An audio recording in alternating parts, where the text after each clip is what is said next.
Hi, I'm Josh Duboff, Vanity Fair senior writer, and I'm here today with Luke Bracey, who is the new face of the Polo Red Ralph Lauren fragrance, also star of Hacksaw Ridge, which is out now.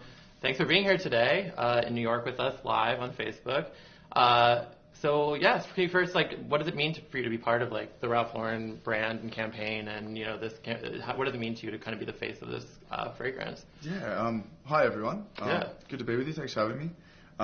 It's exciting. Yeah. For me, it's such an iconic brand, Ralph Lauren, and it really, for me, it is kind of the quintessential man's brand. It's masculine. It's got a bit of roughness around the edge, and it's kind of very authentic, which I really like. Yeah.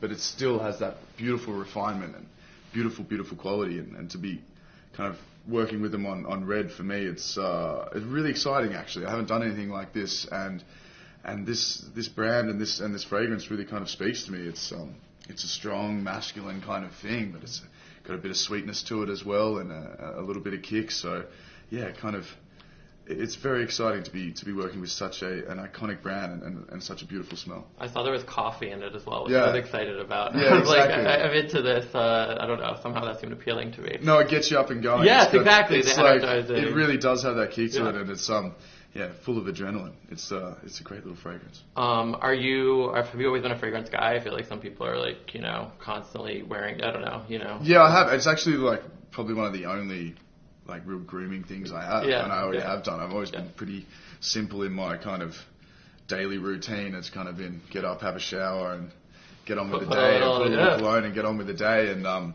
it's kind of funny, when you're younger and trying to find that cologne that works for you, and then now to be part of this and to find this one, it's kind of perfect. Now the search is over. Yeah. And I've got a cologne for the rest of my life, which is good. So this was the exciting time. Hacksaw Ridge is obviously Yeah. it's kind of getting a lot of award season buzz. I saw you at the Golden Globes Yeah. last weekend. Can you talk a little about for a movie like that, which is so grand scale, and you're playing a soldier, you're on the ground. What was it? Was it an intense experience? What was it like, kind of getting into that mindset to play a character like that? Yeah, it's really intense. Yeah. It's kind of funny, you're doing your best to try and imagine and trying to get to the horrors and Yeah. how horrific it would have been to be there, but knowing full well that you never know, that you'll never be able to truly understand Right. what these men went through. And one of the most beautiful things about the film, what I think we're all so proud of, is we got to show this to a number of veterans, present-day veterans, Vietnam, Korea, also some members of the service that actually fought at Hacksaw Ridge in World War II. Oh, wow. And the thing that came out of that and their experience was they were very thankful that we kind of did it in an authentic way. We didn't shy away from it, and the brutality of it. So for me, that's what I'm really proud of, and kind of getting involved in that movie. I'm a big history buff as well. I really enjoy kind of history, and I'm fascinated by World War II as well. And so kind of that was another little stepping stone Yeah. in there. It was kind of like being able to really kind of delve into my favorite documentaries that I've watched and stuff like that. And then to top it all off on that, I got to work with some amazing artists and storytellers in Andrew Garfield, Vince Vaughn, and Mel Gibson. Yeah. It was an amazing experience, and something I'll never forget. I'll really take this film with me for the rest of my life. I'm very proud and very honored to be part of it. What was it like working with Andrew Garfield? He seems like such a sweet guy, and I know your character had to be kind of quite mean to him, and I was like, oh, that seems like so stressful to have to be mean to him. He seems like such a sweet dude. It really was. He is such a lovely guy, Yeah. and kind of his professionalism and his talent as an actor is only eclipsed by how nice a bloke he is. Yeah. And so to have a day or two, a couple of days at work when all I'm doing is being mean to him. Yeah. God, I felt so bad. I remember at the end of those days, they say cut and wrap, and just walk up to him and give him a big hug and say, oh, I'm sorry, man. And I'd walk home, I'd go home, and God, I felt slimy. I had to have a shower and wash this sleazy dude off me. Yeah. But it was, but then, on the other side, our kind of characters, we have this beautiful meeting at a point in the film. Yeah. And then to kind of share that experience with Andrew was really beautiful. We had such an amazing time, and it was really honest in that way. That scene that we have in the foxhole it's really true. There's a lot of life and laughter in it, which is kind of beautiful when you juxtapose it with Sure. kind of the horrors that you've just seen and that you're about to see as well. So So you got to make up for the. You're like, all right, Yeah, now like I can be nice. Yeah, I think my character Smitty kind of redeems himself. Yeah. He's a bit on the nose at the start, but by the end of it, I think you're rooting for him. And in terms of working with Mel, had you met him before? Did you know him before this project? Was this your first experience with him? And this was my first experience with him. I've worked with some people that had been long-time collaborators with him, and so they kind of just told me that he's an awesome bloke and you're going to love it. And I was obviously nervous, when you're going to work for someone who even like growing up watching their movies, and Braveheart and Passion and Apocalypto. Apocalypto was one of the best movies ever made, I think.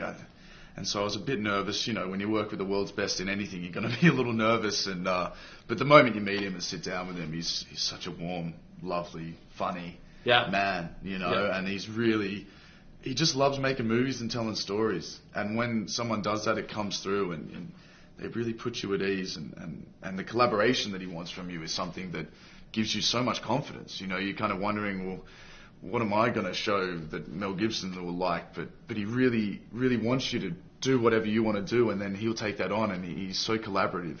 And that's really the exciting bit as well, that he loves what you have to bring to the table and really wants you to do that. It's like a two-way. Yeah, exactly. And it kind of, your apprehension and your nervousness is kind of taken away by that because he gives you this confidence that you don't have. Interesting. He kind of sits there and goes, no, you do you. That's why I got you, mate. That's kind of what he says. That's the reason I got you. I saw this and I want you to do you, so you kind of like, well, if Mel thinks I can do it, I guess I can. Maybe I can. Yeah, Let's go and try it. And you filmed in Australia, right? Yeah, which is where you're from. Was that cool to be there? Where were you able to show people around, here's the little places to check out, kind of stuff? Or? Yeah, it was great.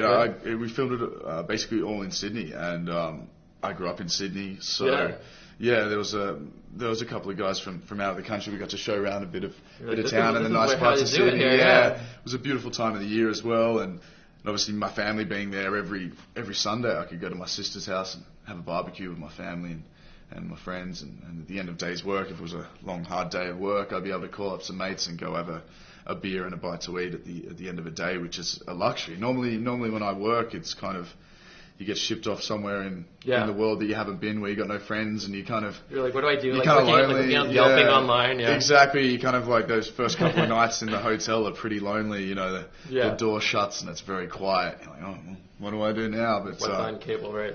Yeah, but it was kind of funny. The first week or two in Australia, I still had that mentality. I had that working mentality. I get home and like, okay, what do I do now? Wait a minute, I'm 5 minutes down the road from my best mate. So I'll probably go have a bite to eat with him and a couple of beers. No, it was really special. I hope I get to make more movies down in Australia.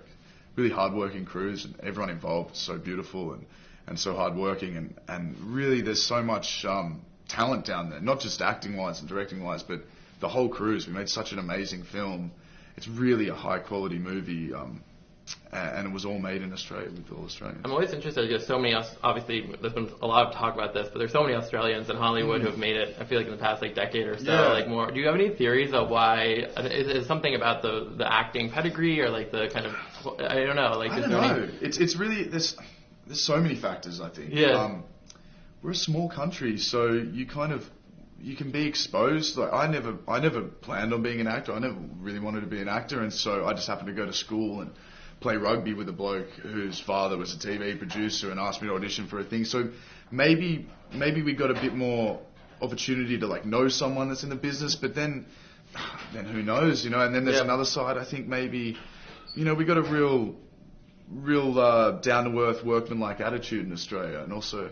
I think, if you get over to America from Australia, you've come a long way and you kind of feel very privileged and very lucky, and you don't want to kind of throw that away. So I think we've got a nice work ethic, and we're no nonsense. We want to get to work and do a good job and have fun doing it, and that's a great thing about our job, is that it's fun and we get to meet a bunch of people, it's I guess we realised that we could be doing something very different back in Australia that's probably a little more taxing on the body and mind as well.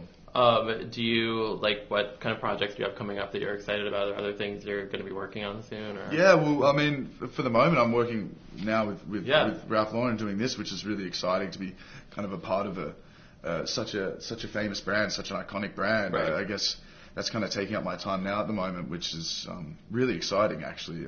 And you shot with Bruce Weber. Yeah, shot with Bruce Weber, right? which was amazing. I'd done a couple of photos with him earlier last year as well before the shoot, and he's such a lovely man, so talented. Yeah. And, like, just a beautiful, beautiful eye for images and creating an environment that is really, really, really poignant. And then I've got a couple of, I'm attached to a couple of movies that hopefully can kind of, there's so many moving pieces when it comes to movies. So I got my hand in a couple of pies, and it's just a matter of which one kind of gets made first and around there. So I'm very excited about that. There are a couple of different things I haven't done before, and I've been really lucky kind of in my career to make a bunch of different movies. I've always been able to do something kind of different, and these ones are all different as well on top of that. So yeah, there's kind of a bit of a conspiracy theory one that hopefully we can get made, and then there's this Regency era kind of 1815 England, London kind of thing, which would be fun. So yeah, it's all just running around and kind of exploring these different people at these different times, which is, for me, the most exciting bit about my job. I have to do a deep cut. One of the first movies I think I saw you in was Monte Carlo. Yeah, it was my first movie. Was that your first movie? Yeah. With like Selena Gomez. Yeah. I remember I saw it in the theater. What was your memories? So what was that like? Your first movie with these like huge stuff? Was it scary? Was it? Yeah, I mean, I couldn't believe I was there. Really, I'd done kind of 6 months on a soap opera in Australia called Home and Away, which is kind of like the breeding ground, and then I thought, oh well, I'm an actor now, so I'll get an agent, and had some work with some agents in Australia, and then I did the self-tape in Australia for this movie Monte Carlo, and next thing I knew, I got the job, and I was getting shipped over to Europe for the summer, and I was sitting there going, how good is this? Got a holiday. It was insane. But I was kind of sitting there going, what? Do they have any idea that I don't know what I'm doing? Just don't screw up. But the funny thing is that never leaves you. Kind of every job I get, I sit there and go, oh my God, they have no idea that I don't know what I'm doing. And I guess that fear is such a great motivator. Yeah. It really makes me cross my T's and dot my I's and prepare myself and give it everything I got. I'm certainly not resting on my laurels. Knowing exactly how little you know is actually very helpful. And then we talked about Hacksaw Ridge at the beginning, the kind of like Golden Globes awards buzz. Are you excited about are you kind of caught up in that stuff? Are you excited to see what happens with the Oscar nominations? And I mean, I guess it seems like no matter what happens, the film experience is amazing. But would that be like a nice little cherry on top for the? That would be a nice little cherry on top, just to be in kind of a film that has that regard in society and within the industry. Kind of to have your peers and other filmmakers really regarded as a good film is really special in that way. But yeah, what I get out of movies is by preparing and making them, and then once we wrap, it's not my movie anymore. It's the audience's. It belongs to the world and belongs to the audience. So that's what I get out of it. This stuff, it's kind of funny. You make one film, and then for a couple of months they keep putting on parties for you. And you're like, still talking about this movie? Yeah, exactly. And I got mates back home in Australia that are building houses, and no one puts on awards for them building their houses. So it's kind of funny that way to have like this one job, and then it kind of gets celebrated for a long time. But the beauty of it is that they are there forever, and they do have such a reach to people, and these movies do really kind of affect many, many people from many walks of life. So it's really special to get that recognition, and just to be a part of such a poignant story as well. I think for me, I'm really proud that Desmond Doss, the main guy, the true story who Andrew Garfield plays. Andrew Garfield plays. I'm just glad that the world's finding out about him. Yeah. Because he is really was such a special human being, and I think with all the award stuff, I think the positive out of that is that more people will maybe go and see this movie and learn about this man and all the absolutely amazingly heroic things he did, and kind of rings true the idea that real superheroes don't wear spandex. That should be plastered somewhere. Yeah, right? It should be. Yeah. Well, Luke, thanks so much. This was really fun. No, thank you. Yeah, thanks everyone for joining in Facebook Live, and thanks so much. Facebook Live 2017. Yeah, welcome. We're in the future now. Yeah. All right. Have a good one.